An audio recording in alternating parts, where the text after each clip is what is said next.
Amène-nous à boire, hein, je suis sur la terrasse. Amène-moi à boire de l'eau et ce que je le jure là. On est sur la terrasse. Ok.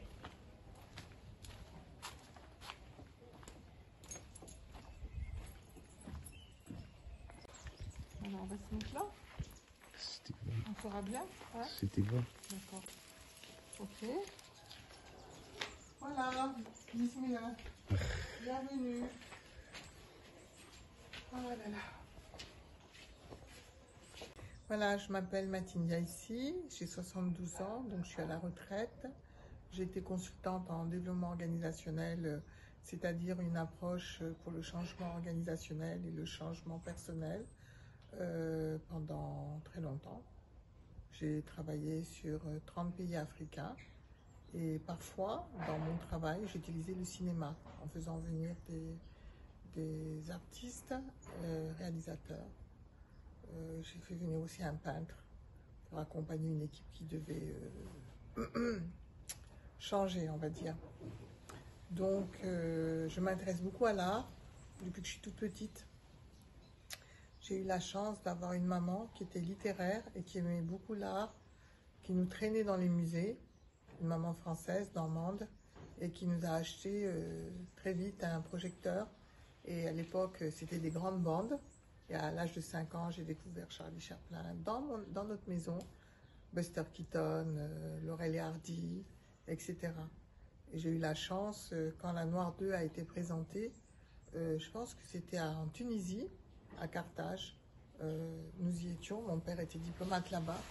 Donc on a baigné quand même dans une atmosphère où on aimait le cinéma, on aimait le théâtre, on aimait la musique et on aimait les livres. Voilà, donc on s'est rencontrés au Centre Guelloa. J'animais une discussion après la projection du film Guelloa pour célébrer le centenaire de l'anniversaire.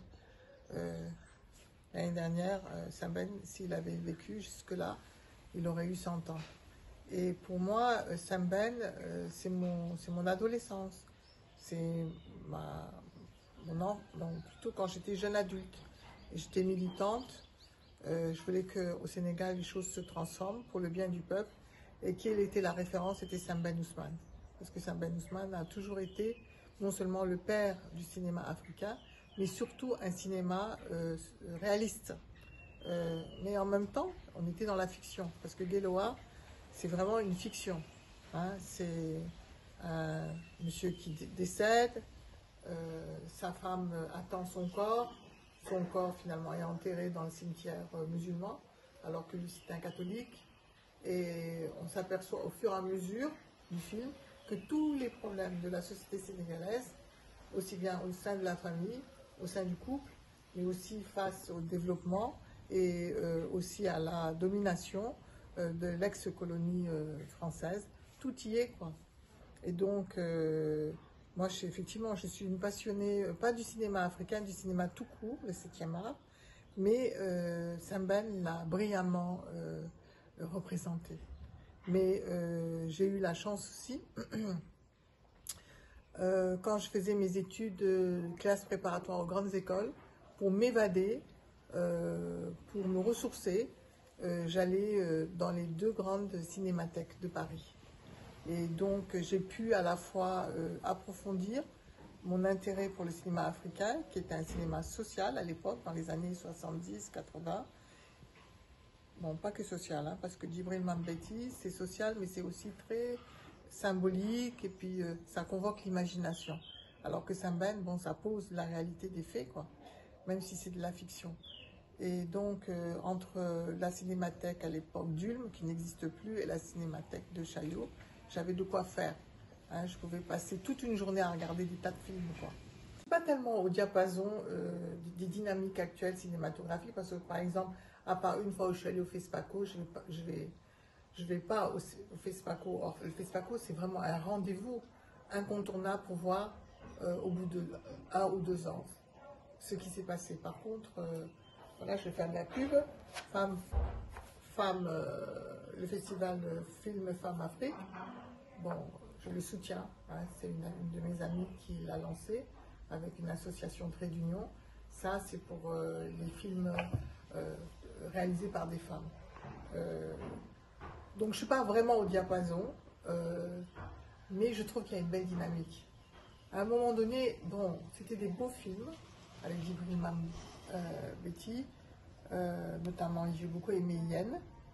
Il y avait Ben Jogai aussi, Bey, qui était de ma génération, un provocateur, mais quelqu'un qui a une très belle sensibilité cinématographique.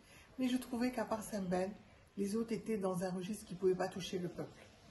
Mais aujourd'hui, je me rends compte que les jeunes cinéastes posent vraiment des sujets à travers leur regard et la technique du 7e art, qui à mon avis est formidable pour le peuple. Parce que ça peut être un outil de conscientisation, hein, pour qu'on puisse aller de l'avant. Et par exemple, les femmes surtout, je viens de voir un film extraordinaire d'une femme nigériane, j'ai oublié le nom, en fait c'est l'histoire d'une jeune femme qui a même pas 15 ans, elle était au marché avec sa mère, elle se fait kidnapper par les terroristes, elle est dans un camp terroriste, et puis on la réveille un jour, et elle n'a pas le choix, on lui met la ceinture d'explosifs. Et elle est rebelle, et elle dit bon, au chef, je pense, du camp, mais toi, pourquoi tu n'as pas choisi ta fille pour la faire exploser? Donc ça montre toutes les contradictions de la société, et surtout l'asservissement des femmes. Quand il y a des guerres civiles ou des problèmes dans la société, c'est souvent les femmes qui sont les premières victimes, et les jeunes, et les enfants. Donc aujourd'hui, je trouve que les jeunes, il y a beaucoup de jeunes réalisateurs, mais ils sont formidables parce qu'ils sont insérés dans leur société et ils sont sensibles à ce que vivent leur société, et ils arrivent d'une façon très talentueuse sur le plan esthétique et technique à le traduire. Et ça, je trouvais qu'on était un peu limité. Et quand on dit que le cinéma, à un moment donné, sénégalais a suivi le creux de la vague, dans les années, on va dire, 80, 90, c'était pas simplement qu'il n'y avait pas assez de salles de cinéma, qu'elles fermaient. C'était pas aussi que, après, bon, à un moment donné, avec Abdou Diouf, on n'a pas toujours été soutenu au niveau du cinéma, je pense, sénégalais, en tout cas, bon, je le dis de l'extérieur comme ça. Mais c'est parce qu'il y avait peut-être une panne d'inspiration. Pour moi, aujourd'hui, dans notre monde, aujourd'hui, en Afrique, ou en Amérique latine, ou en Asie, si on ne vibre pas avec les soucis et les problèmes de notre société et avec les populations et les peuples, on rate un peu les choses. Je sais pas, il y a 5 ans, aux journées du Récidac, et il y avait notamment des producteurs et des patrons de sociétés qui produisent des séries. Et c'était assez intéressant leur point de vue en tant que patron, businessman, quoi. Hein. Je pense que c'est un peu comme les langues nationales.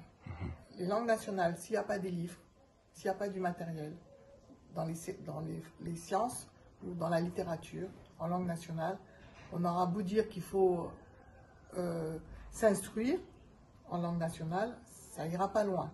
C'est pareil au niveau des séries. Les séries, ça peut être bien, surtout s'il y a beaucoup de séries, parce que c'est une masse critique, mais si c'est toujours pour poser les mêmes problèmes, problèmes de couple, violence dans la famille, c'est pas assez étendu. Ça commence, je crois, mais les séries sénégalaises n'étaient pas très étendues. C'est toujours le même train-train quotidien, quoi, depuis 10 ans ou 15 ans. À part certaines séries qui ont, par exemple, La Maîtresse, comment on appelle ça, j'ai vu que le premier... Maîtresse d'un homme marié. Voilà, bon, j'ai pas vu la suite, mais je trouvais ça très intéressant, parce que ça mélangeait beaucoup de choses, pas simplement les problèmes de couple, les problèmes de famille, mais c'était aussi les problèmes de l'évolution dans la société, l'image de la femme, l'image de l'homme, les différents rôles, leur distribution de rôles, et puis il y avait aussi le côté même de dynamique de l'emploi, hein, la corruption, enfin ça a traité de beaucoup de problèmes, mais et puis la dramaturgie aussi, vous voyez, toujours violente, c'est exagéré, vous voyez, comme si c'était un peu encore du théâtre, c'est pas assez raffiné, c'est pas assez doux, et puis c'est toujours en Wolof. Maintenant c'est traduit, mais si on veut exporter ailleurs, il faudra qu'il y ait des sous-titres. Hein. Donc je pense que tout ça, c'est en voie, c'est une bonne dynamique, ça avance bien. Maintenant, par rapport à Canal, bon, c'est vrai qu'ils aident, hein, mais il y a aussi Pathé, hein, je crois, qui aide. Mais il faut faire attention parce que parfois, on va dire, on va créer de l'image africaine, mais en fait, c'est creux, c'est vague, ok? C'est pas parce qu'on veut, un Africain est derrière la caméra et qu'on filme que des Africains, par les Africains, que c'est pour autant quelque chose qui va rester. L'art, si c'est de l'art, ça dure. Pour moi, c'est une question trop complexe, hein. Et moi, en tant que grand-mère, ou en tant que mère, ou en tant que femme, avec mon expérience, c'est quelque chose qu'on doit trouver collectivement, parce que la famille est touchée. Or, on sait que parfois, ce sont les familles, et notamment les mamans, qui poussent leurs enfants à partir, parce que, bon, il y a une espèce de rivalité au sein de la famille, au sein du quartier. Et ça, c'est tout un travail de transformation des mentalités. Et bon... Après, moi je trouve que le jeune, il a le droit de partir, hein. C'est aujourd'hui vraiment que se pose la question que les frontières sont fermées et que l'Occident refuse le Sud. Mais un jeune, pour qu'il participe à sa formation, sa maturité, mais il faut qu'il sorte. Et d'ailleurs, l'Africain a toujours immigré en Afrique déjà, surtout en Afrique, et ça participait de sa formation. Donc il y a une hypocrisie énorme aujourd'hui de dire qu'il faut fermer les frontières ou que les jeunes, c'est désastreux qu'ils sortent et tout. Et puis bon, notre société est un peu étouffante, hein, ça il faut le dire, hein. D'abord, un jeune ne s'exprime pas bien. Heureusement, avec la rupture systémique, j'espère qu'elle sera vraiment systémique, c'est-à-dire globale, hein. On a une génération de 40, 30, 40, 50 ans qui est aux manettes, qui est au pouvoir. Et ben oui, forcément qu'eux, ils vont certainement répondre plus aux aspirations de la génération jeune que ces vieux-là, comme moi, qui voudraient se maintenir ad vitam aeternam au poste de commande. Notre rôle n'est pas là. Notre rôle n'est même pas de conseiller. Notre rôle est d'accompagner. Notre rôle est de renforcer la motivation. Notre rôle est d'encourager, d'admirer ce que font les jeunes. Et moi, je trouve que quand un jeune repart, alors que quand il est parti, il a souffert, il a perdu beaucoup d'argent, il ne veut même pas parler de son expérience, tellement ça a été un cauchemar, et qu'il n'a qu'une hâte, c'est de repartir, il faut se poser la question. Peut-être la question que je me poserai, c'est il faut que nos communautés, avec les jeunes, réfléchissent à pourquoi finalement on part. Pas seulement pour des raisons économiques. Et puis, il y a aussi une autre chose, là je m'adresse aux jeunes, et même de la Petite Côte. Comment se fait-il que sur les chantiers, par exemple de construction, on trouve plus de jeunes étrangers que de jeunes sénégalais? Il y a un problème au niveau du travail. On dirait que travailler c'est dégradant. C'est pas dégradant de travailler. Il y a une dignité à travailler. Et peut-être que là, il faudrait revoir le film de Laurence Gavron sur Diagambay, le maître de la parole. 20 ans après, quand on écoute Diagambay, qui a hanté la radio sénégalaise avec sa philosophie, un peu comme Amadou Hampâté-Bâ, Thierno Bokar, tous ces gens-là qui vivaient quotidiennement une sagesse africaine. Donc là, il faut réconcilier les jeunes avec leur société, les jeunes avec leur famille, et les jeunes avec les générations passées comme la mienne. Donc moi, je ne donnerai pas de fin. C'est que je m'adresse plutôt au gouvernement. C'est pas grave que ce soit un secrétariat général de la culture et pas un ministère. C'est pas ça qui est important.